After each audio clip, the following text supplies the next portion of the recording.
नमस्कार दोस्तों, शिवालय के ऑनलाइन क्लास में आपका स्वागत है। कल हमने राजस्थान की सभ्यताओं का परिचय कराया था आपको और इसका विभाजन किया था। पाषाणकालीन सभ्यताएं, ताम्रयुगीन सभ्यताएं, कांस्ययुगीन सभ्यताएं, लौहयुगीन सभ्यताएं, इस तरह से हमने आपको पूरा डिटेल में कराया था इसका वर्णन। फिर हमने क्रम से इसका लिया था आपको और सबसे पहले हमने पाषाण युगीन सभ्यताओं का अध्ययन किया था। पाषाण युग के अंतर्गत राजस्थान में कौन कौन सी सभ्यताएं आती हैं उन सब का पूरा डिटेल में देखा था। इसके बाद आ गए थे हम ताम्र युग के अंतर्गत और ताम्र युगीन सभ्यताओं में कल हम पढ़ चुके थे गणेश्वर सभ्यता को। गणेश्वर सभ्यता का पूरा अध्ययन कर लिया था। इसके अलावा हमने कल बनास संस्कृति से संबंधित जो स्थान है जो ताम्रयुगीन राजस्थान के अंतर्गत उनका अध्ययन किया था और उसमें हमने दूसरी सभ्यता प्रारंभ की थी, वो की थी आहड़ सभ्यता। तो आज मैं पुनः यहीं से आपका द्वारा से प्रारंभ करता हूं आहड़ सभ्यता से। बड़ी महत्वपूर्ण सभ्यता है ये और बड़े ध्यान से समझना है आपको, आगे लाइक करते जाना है। आहड़ सभ्यता, आहड़ सभ्यता कहां पर आती है? उदयपुर के अंतर्गत। ये तो क्रम से बिल्कुल आ ही रहा है आपके सामने कि हम क्रम से पढ़ रहे हैं। आपको बिल्कुल भी ऐसे ध्यान रखने की जरूरत नहीं क्यों कि भाई ये फलानी है कैसा ताम्रयुगीन थी कि लौहयुगीन थी। मैं क्रम से इसीलिए बता रहा हूं आपको। कल हमने जैसे देखा था तो राजस्थान की जितनी भी पाषाण युगीन सभ्यता है यानी पाषाण युगीन स्थल है राजस्थान में उनको क्रम से देखा था और आज हम देख रहे हैं कि इनको ताम्रयुगीन स्थलों को जिनमें गणेश्वर आ चुका है पहले। अब आता है आपका कौन सा? आहड़ सभ्यता यानी आहड़ नाम का जो स्थान है वो कहां पर पड़ता है? उदयपुर में। इसकी सामान्य जानकारी देखेंगे सबसे पहले हम। आहड़ सभ्यता कौन सी नदी के किनारे पर स्थित है? आहड़ सभ्यता है आयड़। आयड़ नदी का अन्य नाम क्या है? वेड़च। आयड़ या वेड़च नदी के किनारे पर स्थित है कौन सी सभ्यता? आहड़ सभ्यता। और आहड़ सभ्यता का जो समय है, तिथि है, वो कौन सा माना गया? काल निर्धारण क्या किया गया है इसका? इसका काल निर्धारण किया गया है 1900 ईसा पूर्व से लेकर 1200 ईसा पूर्व। गणेश्वर सभ्यता का समय क्या बताया था? 2600 से 1900 और इसका काल क्या है? क्या निर्धारित किया है? 1900 से 1200 ईसा पूर्व। आहड़ सभ्यता के खोजकर्ता कौन थे? आहड़ सभ्यता के खोजकर्ता थे अक्षय कीर्ति व्यास। अक्षय कीर्ति व्यास के द्वारा 1952-53 के अंतर्गत इसका खोज कार्य किया गया था और उत्खनन करता रहे हैं कौन? उत्खनन करता रहे हैं आरसी अग्रवाल यानी कि Ratnachandra Agarwal plus HD Sankalia. HD Sankalia, HD Sankalia का पूरा नाम है हसमुख धीरज लाल सांकलिया। हसमुख धीरज लाल सांकलिया, हसमुख धीरज लाल सांकलिया। और इनके द्वारा जो उत्खनन कार्य किया गया है वो किया गया है 1961 से 67 के मध्य। कब किया गया है? 1961 से 67 के मध्य उत्खनन कार्य किया गया है। कौन सी सभ्यता का? आहड़ सभ्यता का। अच्छा, एक बार दोबारा से इसे देखेंगे। आहड़ सभ्यता कहां पर है? उदयपुर में। नदी कौन सी आती है? आयड़ और वेड़च।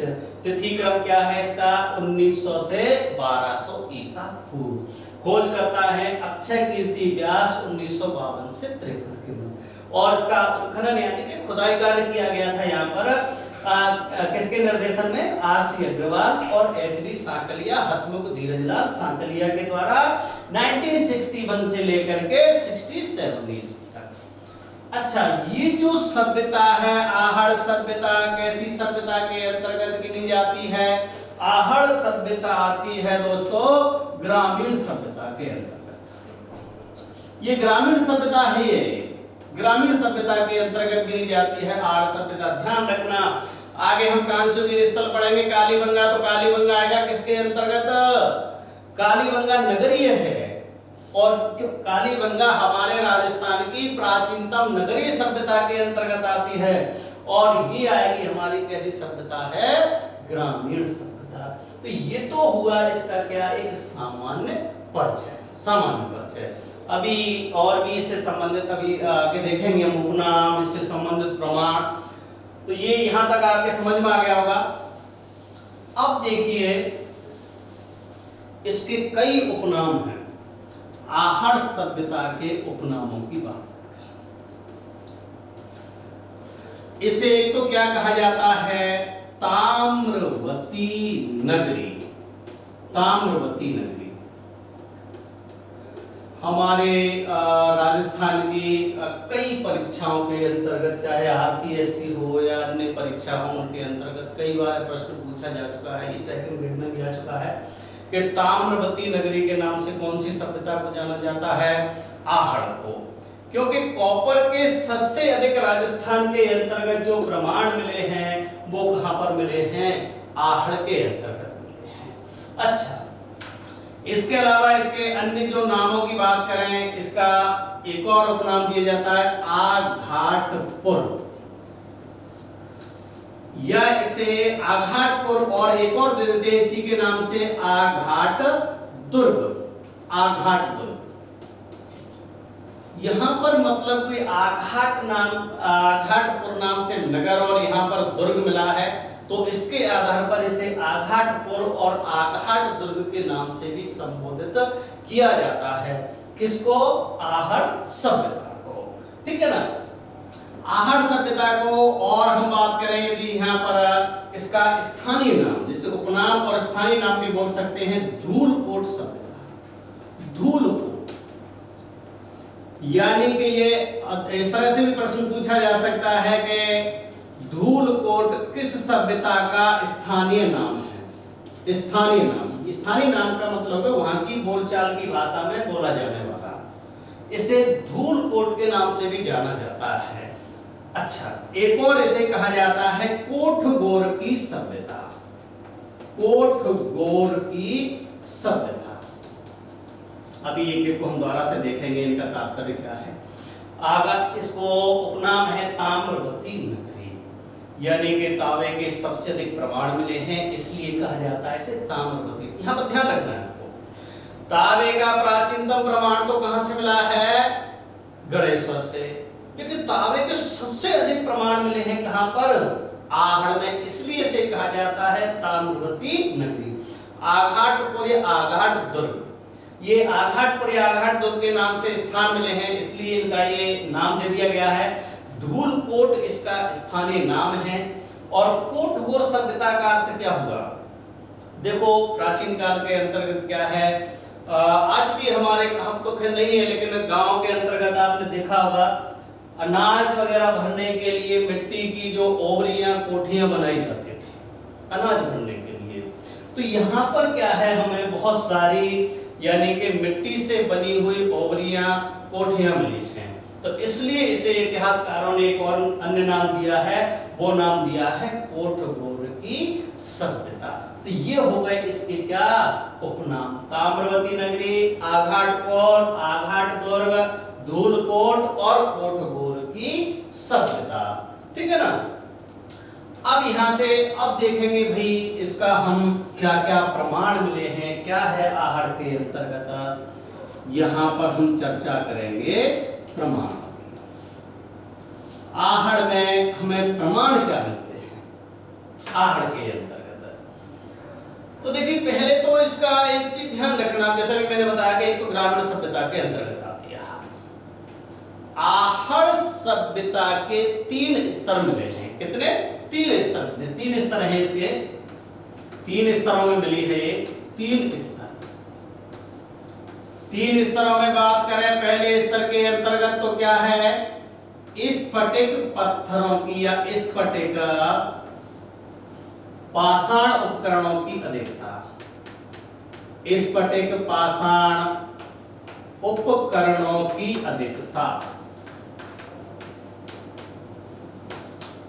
पाषाण स्फटिक पाषाण उपकरणों की अधिकता। और सेकंड स्तर के अंतर्गत आता है लौह प्लस कांस्य प्लस ताम्र उपकरणों की अधिकता, उपकरणों की अधिकता।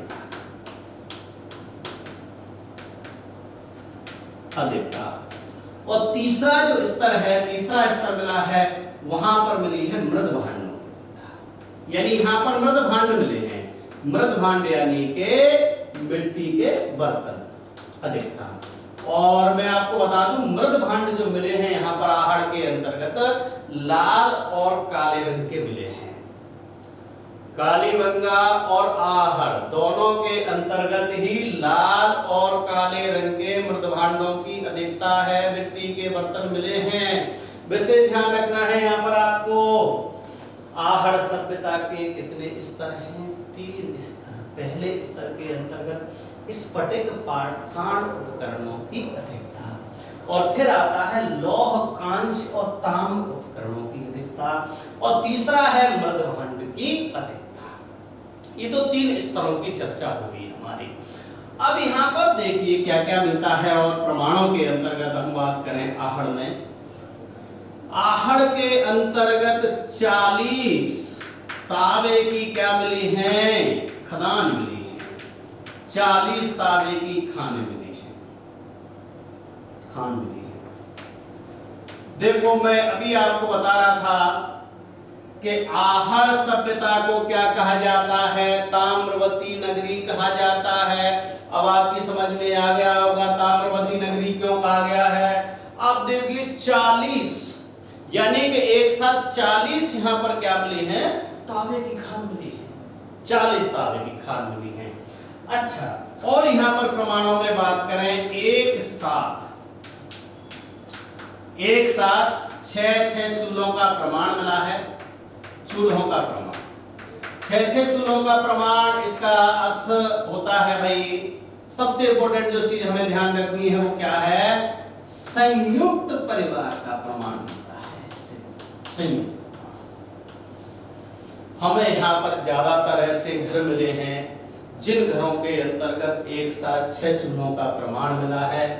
तो भाई इससे तात्पर्य हुआ कि यहाँ पर जो परिवार हुआ करते होंगे इस समय पर, तो सभी जो परिवारजन हैं वो संयुक्त रूप से रहते होंगे, निवास कर। अब ये तो वैसे भी क्लियर है, जब देखो एकल परिवारों की अधिकता कहाँ पर पाई जाती है? नगरी के अंतर्गत। अब ग्रामीण में तो वर्तमान में भी आप देख लीजिए, ग्रामीण के अंतर्गत तो संयुक्त परिवारों की ही अधिकता होती है। तो यहाँ पर आपको क्या ध्यान रखना है? यहाँ पर जो आहड़ के अंतर्गत कैसे परिवार हुआ करते थे? संयुक्त परिवार। इसका हमें कैसे पता लगा है साहब? इसका दोस्तों पता लगा है कि यहाँ पर हमें एक साथ 6 चूल्हे मिले हैं। दूसरा पॉइंट और क्या मिला है साहब यहाँ पर हमें? यानी कि 6 यहाँ पर हमें 6 यूनान की तांबे की क्या मिली हैं? मुद्राएं। तांबे की मुद्राएं व 3 मोहरें मिली हैं। 3 मोहरें मिली हैं। इसके आधार पर हमारे कई इतिहासकारों ने, जैसे गोपीनाथ शर्मा आदि इतिहासकारों ने ये कहा है कि आहड़ सभ्यता के लोगों का मुख्य व्यवसाय जो कि वाणिज्य व्यापार हुआ करता था। अब आप देखिए, यूनान की तांबे की मुद्राएं और मोहर मिली हैं, इसका मतलब क्या हुआ? इन लोगों का व्यापार वाणिज्य कहां से था? यूनान से भी था। ये ध्यान रखना है कि यूनान से व्यापार के प्रमाण राजस्थान में कौन सी सभ्यता में मिले हैं? यूनान के साथ व्यापार के प्रमाण मिले हैं कहां से? आहड़ सभ्यता से। कैसे मिले हैं साहब यहाँ पर? कि हमें यहाँ पर 6 यूनान की तांबे की मुद्राएं और 3 क्या मिली हैं? मोहरें मिली हैं।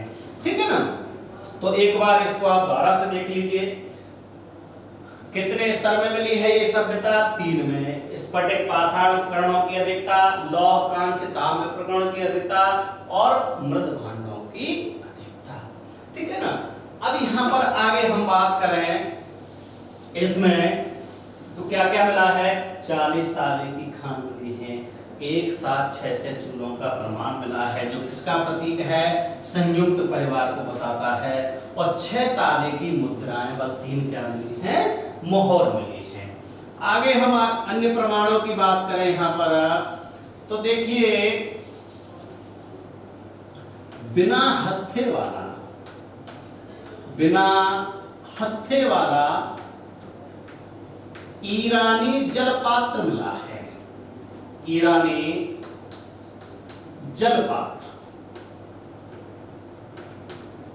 जलपात्र मिला है। इससे दूसरी चीज और क्या क्लियर होती है? अभी हम चर्चा कर रहे थे, अभी कहां से व्यापार का प्रमाण मिला था? यूनान से। अभी एक चीज और मिल गई यहां पर हमें, ईरान का एक बिना हत्थे वाला जलपात्र मिला है। तो इससे क्या अर्थ निकलता है कि इन लोगों का ईरान के साथ में भी क्या हुआ करता होगा? व्यापार वाणिज्य था। किनका? आहड़ सभ्यता के लोगों का। ठीक है जी। आगे चलते हैं दोस्तों, और क्या प्रमाण मिलते हैं यहाँ पर हमें और प्रमाण मिले हैं। देखिए एक मिली है यहाँ पर हमें पूजा की थाली मिली है, और एक मिला है दीपक। इससे इन लोगों की धार्मिकता का हम अनुमान लगा सकते हैं कि ये लोग धार्मिक कार्यों के अंतर्गत विश्वास करते होंगे, धार्मिक कर्मकांडों में विश्वास करते होंगे। भाई पूजा की थाली मिली है, दीपक मिला है, तो ये लोग धार्मिक भी थे इस समय पर। तो ये इनकी धार्मिकता के बारे में पता लगता है आहड़ के लोगों का। अच्छा, और यहां से हमें मिला है तावा गलाने की क्या मिली है? भट्टियां मिली है। तावा गलाने की भट्टियों के प्रमाण मिले हैं यहाँ पर आहड़ के अंतर्गत। तावा गलाने की भट्टियों के अलावा यहाँ पर देखिए जौ प्लस चावल, जौ और चावल की खेती के प्रमाण मिले हैं। जौ व चावल की खेती के प्रमाण मिले हैं। अच्छा, इसके आधार पर कुछ इतिहासकार इनका मुख्य व्यवसाय क्या बताते हैं? कृषि था। कुछ इतिहासकार ऐसा कहते हैं कि आहड़ सभ्यता के लोगों का मुख्य व्यवसाय क्या हुआ करता था? कृषि था, क्योंकि यहाँ पर जौ और चावल के क्या मिले हैं? प्रमाण मिले हैं। और क्या मिला है यहाँ पर हमें और मिला है आभूषणों सहित दफनाने के प्रमाण मिले हैं। आभूषणों सहित दफनाने के प्रमाण बड़ी इंपोर्टेंट बात है, सारी बड़ी इंपोर्टेंट बात है। देखिए ऐसी ही एक सभ्यता आती है मिस्र की सभ्यता। मिस्र के अंतर्गत भी जो वहां पर उच्च वर्ग के लोग हुआ करते थे, राजा या पुरोहित वर्ग हुआ करता था। राजाओं को जैसे फराव कहा जाता था मिस्र की सभ्यता के अंतर्गत।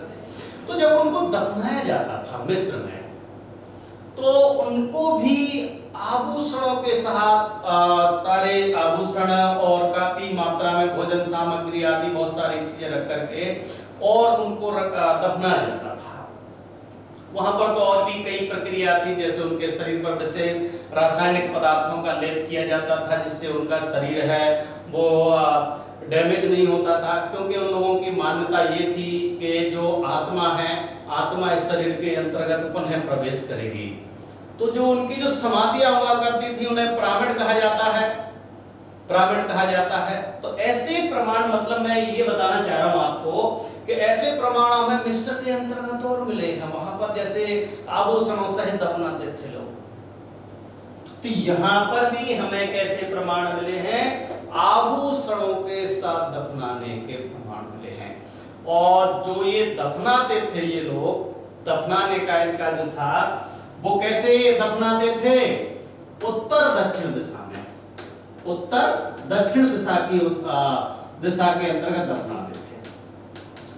उत्तर दक्षिण का मतलब समझे, उत्तर के अंतर्गत क्या होता था, सिर होता था और दक्षिण के अंतर्गत पैर होते थे। ये ध्यान रखना है। ये प्रश्न आ चुका है प्रशासनिक सेवाओं के अंतर्गत कि शवों को कौन सी दिशा के अंतर्गत दफनाया जाता था, उत्तर दक्षिण में। उत्तर की ओर इनका सिर होता था और दक्षिण में इनका पैर होता था। तो आभूषणों से दफनाने के यहाँ पर हमें क्या मिले हैं, प्रमाण मिले हैं। कहां पर, आहड़ के अंतर्गत। अच्छा, आहड़ में जो मकान मिले हैं, मकान है, ये ध्यान रखना, जो घर हैं वो किससे बने हुए मिले हैं। इनके जो घर हुआ करते थे, इनके मकान हुआ करते थे, वो मकान है कच्ची ईंटों द्वारा निर्मित, कच्ची ईंटों से निर्मित थे। कच्ची ईंटों से निर्मित, या इनके अंतर्गत काले मुलायम पत्थर भी मिले हैं, काले मुलायम पत्थर। और इन घरों की जो छतें हुआ करती थी, घरों की छतें घास फूस व बांस की लकड़ी से निर्मित होती थी। घास फूस व बांस की लकड़ी से निर्मित, बांस की लकड़ी से निर्मित, बांस की लकड़ी से निर्मित, बांस की लकड़ी से निर्मित। एक बार दोबारा इनको देखेंगे। यहाँ पर हमें क्या मिला है, एक बिना हत्थे वाला ईरानी जलपात्र मिला है। इससे क्या अंदाजा लगाया जाता है कि ईरान के साथ इन लोगों का क्या था, व्यापार था। और क्या मिली है हमें यहाँ पर, पूजा की थाली मिली है और उसमें क्या रखा हुआ मिला है, दीपक। इससे क्या पता लगता है इनकी धार्मिकता का। तावा बनाने की यहाँ पर क्या मिली है, भट्टियां मिली हैं। जौ चावल की खेती के भी यहाँ पर हमें प्रमाण मिले हैं।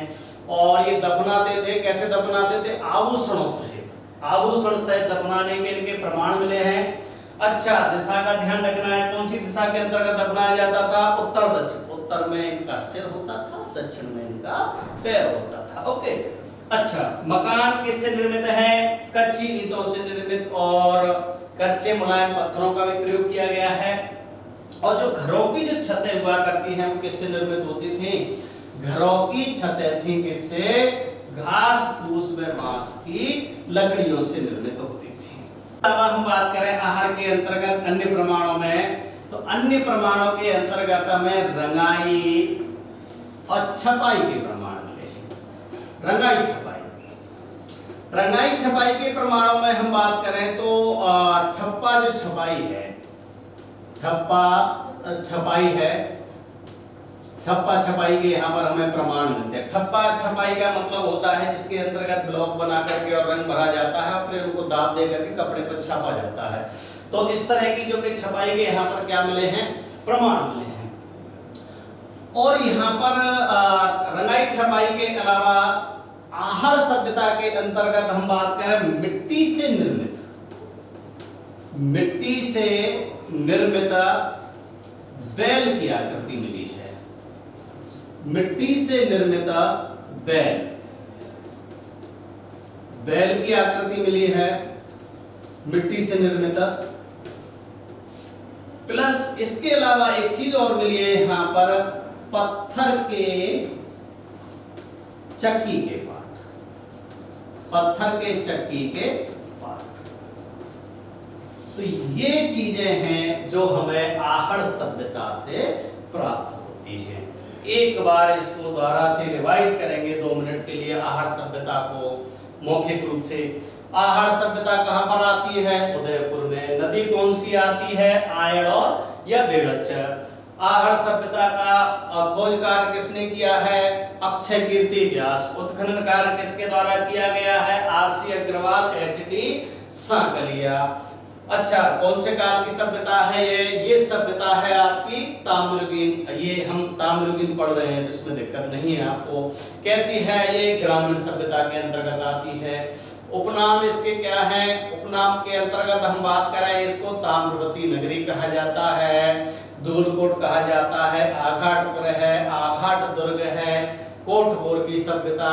क्या क्या प्रमाण मिलते हैं यहाँ पर? 40 खदानें मिली है हमें तांबे की, 6 चूल्हे मिले एक साथ, 6 मुद्राएं मिली हैं। कहाँ की मिली है मुद्राएं? यूनान की मिली है। ईरानी जलपात्र मिला है, यहाँ पर पूजा की थाली मिली है ना, दीपक मिला है दोस्तों। इसके अलावा मिट्टी से निर्मित बैल की आकृति मिली है, चक्की, पत्थर के चक्की के पार्ट मिले हैं यहाँ पर, आभूषणों से दफनाने के प्रमाण मिले हैं, रंगाई छपाई के भी साक्ष्य मिले हैं यहाँ पर। तो ये मुख्यतः यहाँ पर जो के प्रमाण मिलते हैं। अच्छा, एक चीज मैं आपको बता दूं, तो तीसरा जो मैंने चरण बताया था आपको, तो उसके अंदर मृत भांड अभी मैंने आपको जस्ट बताया था, फिर भी आप ध्यान रख लेना, जो मृत भांड हैं वो किस तरह के हैं? लाल व काले रंग के, लाल प्लस काले रंग के। तो ये हमारी कौन सी सभ्यता होती है? आहड़ सभ्यता क्लियर होती है यहाँ पर। अब हम चलते हैं आगे, ताम्रलिप्त सभ्यताएं, और इसके बाद अगली ताम्रलिप्त सभ्यता आती है आपकी कौन सी? गिलुंड सभ्यता। तीसरी जो सभ्यता है, 2 हम कर चुके हैं। गिलुंड सभ्यता, गिलुंड जो सभ्यता है, गिलुंड सभ्यता कहां पर आती है? गिलुंड सभ्यता आती है आपकी राजसमंद जिले के अंतर्गत। गिलुंड सभ्यता राजसमंद जिले के अंतर्गत आती है, ठीक है ना। और नदी कौन सी है? गिलुंड सभ्यता जो आती है, नदी आती है किस नदी के किनारे? बनास नदी के किनारे स्थित है। बनास नदी, बनास नदी के किनारे पर स्थित है। और गिलुंड सभ्यता का उत्खनन कार्य है वो 2 बार किया गया है। गिलुंड सभ्यता का उत्खनन कार्य 2 बार किया गया है। एक तो 2 चरण में किया गया था। प्रथम चरण के अंतर्गत इसका उत्खनन किया था बीबी लाल के द्वारा। बीबी लाल यानी के ब्रजवासी लाल, ब्रजवासी लाल, ब्रजवासी लाल के द्वारा किया गया था। और इसके द्वितीय चरण के अंतर्गत इसका उत्खनन कार्य किया गया था, वो किया गया था ग्रेगरी पासेल के द्वारा। ग्रेगरी पासेल जो कि एक ब्रिटिशर थे, इनके द्वारा किया गया है गिलुंड सभ्यता का 2 बार उत्खनन। और गिलुंड के अंतर्गत हमें एक ही चीज महत्वपूर्ण है यहाँ पर प्रमाणों के अंतर्गत आपको ध्यान रखना है, और वो क्या ध्यान रखना है? यहाँ पर 100 तांबे की क्या मिली है? मोहर मिली है। 100 तांबे की मोहरें मिली हैं। ये इंपॉर्टेंट है, आपको ये ध्यान रखना है गिलुंड के। गिलुंड सभ्यता कहां पर आती है? राजसमंद में। इस कौन सी नदी है? बनास नदी। इसका 2 चरणों में हुआ है। ये वैसे बहुत कम आता है एग्जाम के अंतर्गत, मेनली आपको ये इस पर ध्यान देना है। ये प्रश्न इस तरह से आता है कि 100 तांबे की मोहरों का प्रमाण कहां से मिला है? कि 100 तांबे की मोहर मिली है कहां से? ये मिली है गिलुंड से। तो ये गिलुंड के अंतर्गत ये प्रमाण मिलते हैं। फिर आगे हम बात करें यहाँ पर, अगली जो ताम्रलिप्त सभ्यता आती है हमारी, वो आती है कौन सी? बालाथल। बालाथल। और बालाथल कहां पर पड़ता है? बालाथल आता है उदयपुर के अंतर्गत। बालाथल दोस्तों उदयपुर के अंतर्गत आता है।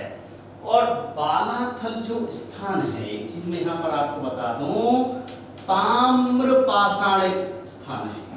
ताम्र पाषाणिक स्थल है ये, ताम्र पाषाणिक स्थल है ये बालाथल। और बालाथल का जो उत्खनन कार्य किया था, यहाँ पर उत्खनन कार्य किया है, बालाथल के अंतर्गत उत्खनन कार्य किया था वी.एन. मिश्र के द्वारा। वी.एन. मिश्र यानी वीरेंद्र नाथ मिश्र, ये पहले भी लिखा चुका हूं इसको मैं, 1993 ईस्वी के अंतर्गत, 1993 ईस्वी में। बालाथल कहां पड़ता है? उदयपुर के अंतर्गत। कौन सा स्थल है? एक ऐसा स्थल है ताम्र पाषाणिक स्थल है बालाथल, ठीक है ना। और उत्खनन कार्य किसने किया था?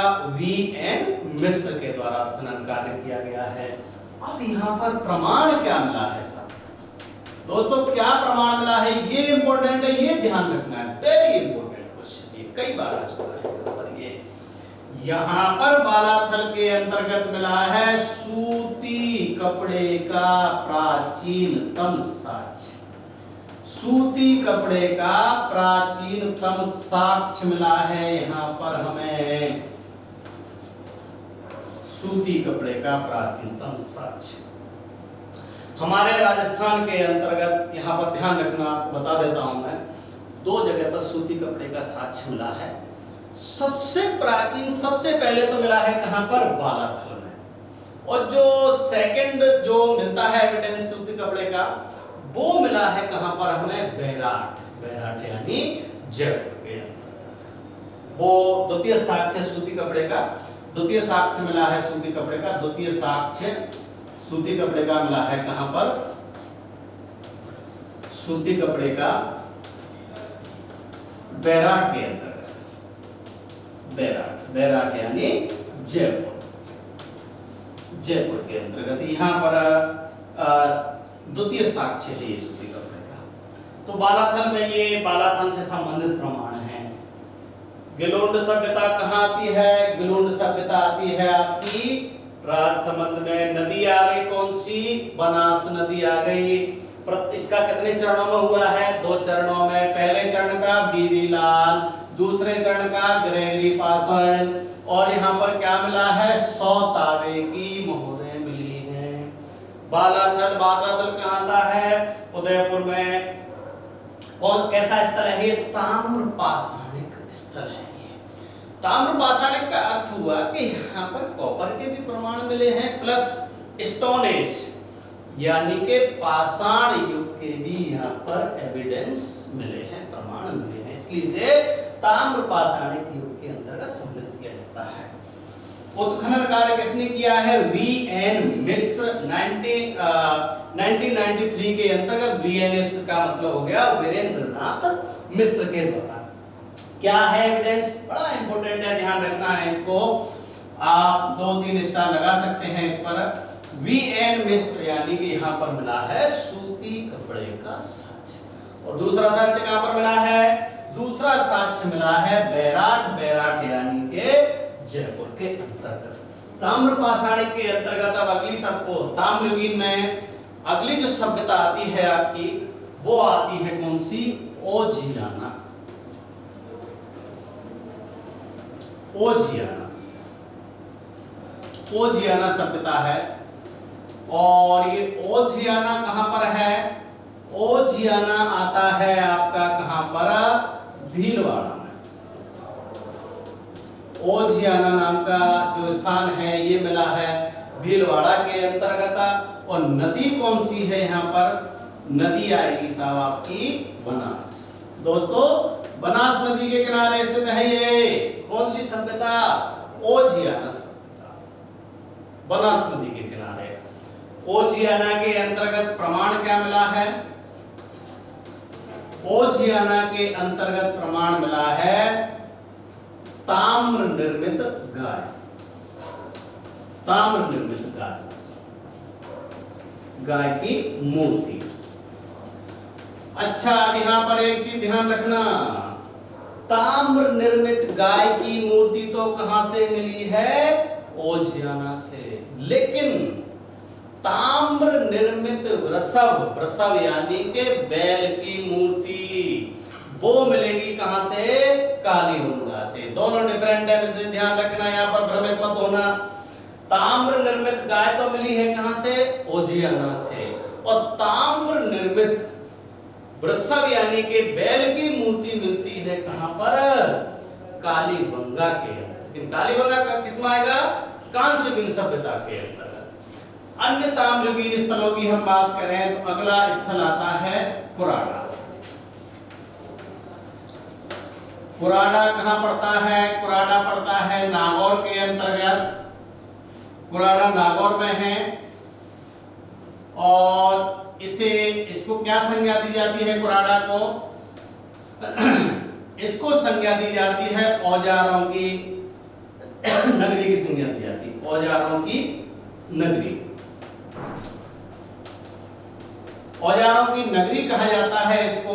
और एक चीज और इसके बारे में आपको वैसे ध्यान रख लेना है, यानी कि आजादी से पूर्व, आजादी से पूर्व राजस्थान में खोजा गया